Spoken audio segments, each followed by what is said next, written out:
দেখুন, আমাদের তো লক্ষ্মী পুজোতে মায়ের কাঠামো পুজো হয় এবং ওই দিন থেকে আমাদের কালী পুজো শুরু হয়ে যায়। নৈহাটিবাসীর কাছে ওই দিন থেকে কালী পুজো শুরু। এবার এবং 20 তারিখে আমাদের রাতে পুজো, তার আগে আমাদের 13 তারিখে কাউন্টার খুলে যাচ্ছে, পুজো নেবার কাউন্টার। এবং পুজোর আগের দিন সারা রাত কাউন্টার খোলা থাকবে। নৈহাটির মানুষদের কাছে আবেদন, আগের দিন পুজো দিয়ে দিন, কেন পুজোর দিন প্রচুর বাইরের লোক আসবে, আপনাদের অনেক অসুবিধা হবে।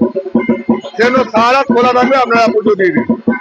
এবং আমাদের প্রচুর সদস্য আছে যারা আপনার সাহায্য করবে, পুলিশ আছে, পুলিশও সাহায্য করবে।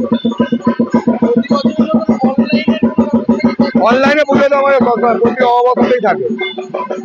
যারা পুজো দিতে আসবেন সন্দেশ, তারা কুপন নেবেন, আর অনলাইনে আমাদের নাম্বার আছে, ওখানে নামপত্র পাঠিয়ে দেবেন। কেউ এখানে লিখবে না।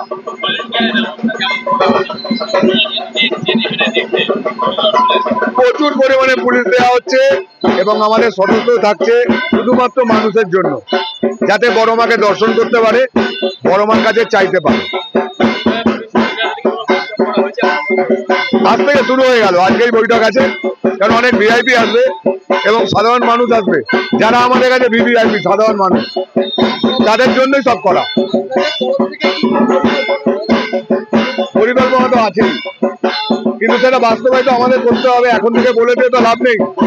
আমরা চেষ্টা করব মানুষ যাতে বড় মাকে দর্শন করতে পারে।